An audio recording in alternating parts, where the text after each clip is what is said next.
Welcome back, bros, to another video review, and today we have the opportunity to take a look at the Transformers War for Cybertron video game, Gamer Edition Cliffjumper, and thanks to Amazon, I'm able to bring you this video review hot off the press. So I just want to say, before we get started with the review, this is the exclusive version that you received if you had a Nintendo DS back in the day. This was the exclusive character for that video game. So let's take a look at the head on this figure. The head definitely looks good in my opinion. It definitely resembles what we saw on the Nintendo DS using this exclusive character to play the game with. Basically, if you have Gamer Edition Bumblebee, it is exactly the same except painted in red. And the only really significant difference is going to be the head sculpt. So yes, the head sculpt has that Transformers Prime Cliffjumper style type head, which I don't mind, but I prefer more of a classic style head that's more homage to the G1. But all in all, it's still designed very good, and it has a ton of details, exactly the same as the Bumblebee mold. So for the articulation on this figure, it is the same as all basic size deluxe. The arm can do a full 360, as you can see. It goes out this far. The elbow is on a 90-degree bend. The hand goes in and out, and that's because of transformation. There is a lower bicep swivel, as you can see. There is a waist swivel. The leg can kick up this high. Has a knee bend. And then it can kick back this far. And it can go out this far. There is a rocker right here for foot pivot. There is nothing for front forward pivots. So with that, and then also the head can rotate left and right, but cannot look up and down because it's hindered because of the way a design of Cliffjumper's head is. So yes, it does have the basic posability of a normal size deluxe character. And here we are taking a look at the accessories. The sword just plugs into his hand, and then as traditional and the same as Bumblebee, you take the right arm off and you can plug the weapon in to give him more of that arm where it turns into the weapon as it did in the actual video game. And now here we have it in front of you in toy form for my review. So here we are for comparisons, and we have the War for Cybertron Gamer Edition Cliffjumper in the center, surrounded by Bumblebee Gamer Edition, Optimus Prime Gamer Edition, Barricade Gamer Edition. And then on the outside, we have two other editions of Cliffjumper, which being the buzzworthy Bumblebee version of Cliffjumper. And then we also have the first version of the War for Cybertron Cliffjumper, is the Generations version, and that is a repeat also of Bumblebee. Now, with that being said, I do like the different head that we have gotten with the new version, but to me, I like the Generations version more and better because it reminds me more of that G1 Cliffjumper head that I like and that I love from the cartoon. But when compared to a leader class, you can see right there, there is a significance in height difference, and also compared to Voyagers. So now it's time for transformation.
Now that we have Cliffjumper transformed into its alt mode, this is what we get. And it looks pretty good to me. It's basically the same thing as the Bumblebee, except in red. So if you have the Bumblebee, you're getting the same thing with Cliffjumper. And it looks all right. Like I said, I don't have any issues with it. I like the game. I like the design. I just don't like the transformation. So here we are for the first comparison. I had to bring out the Transformers Generations Cliffjumper from back in the 2008 to 2010 era of Generations compared to the new Transformers War for Cybertron Gamer Edition that just recently came out.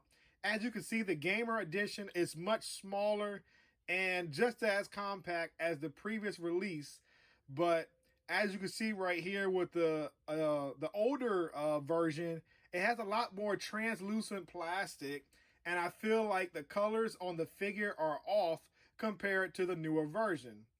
Yes, I like the size of the previous version, but when it comes to scaling with the other characters and the figures from that video game, the newer version is definitely more superior than the older version. So here we are from the front, and you can see that the older Cliffjumper version has the yellow in it, which he should not have because Cliffjumper is red, and he has the orange lights, which is pretty cool for the older one. But I like the newer one better because the details are much better. It's a lot cleaner in design, and just looking at it in the alt mode, it compresses a lot better and there's less gappage. So I definitely like that for the comparison between these two. And then not only that, check out the black part under the grill. We don't even have that for the previous mode, and the Autobot symbol being much bigger. So yes, with all that being said, I feel like the newer version is great compared to the older version. And here we are with the last comparison with the Autobot Trio. This looks great, and I have no complaints when having all three of these figures together. They definitely look like they all correlate and they are all connected. And I can't wait to see what other figures they're going to give us. I'm really hoping that they give us more Autobots because from the first game, we had Autobots by DLC and Ratchet and Ironhide, but they didn't get made. So I'm definitely looking forward to seeing more of them. I do know that we're getting Soundwave and Starscream on the way. Supposedly we're getting a side swipe and possibly maybe a retool or a repaint in the Sunstreak will be really nice, but we won't know till later on. But check out the side views on these figures. I'm trying to get them so you can see them in the camera, and they actually look pretty good in my opinion. I just like the way all three look together in alt mode. So now we're at the portion of my review where I like to do the Yabro figure rating grading system, or basically the thumbs up, pick up, or the pass. So alright, I'm going to break it down into three categories. The first category being the paint job. And the paint job on this figure I do believe is terrific. And you get the same thing what you get with Bumblebee, but except it's in red and you have Cliffjumper. So I think it's wonderfully done, and I have no issues. My Autobot symbol is crisp and clean. The figure has no splotches or blotches or any paint bleeds on my copy, so that's great. Now the molding on this copy, I don't have any issues with the molding except for the backpack, which is the top part of the vehicle. I feel like every time I transform it, that piece comes off. And I don't know, it doesn't look plastic, but it's thin plastic on the top piece. Now, it is basically a remold or a repaint of the Bumblebee, but in red, of course, as you already know.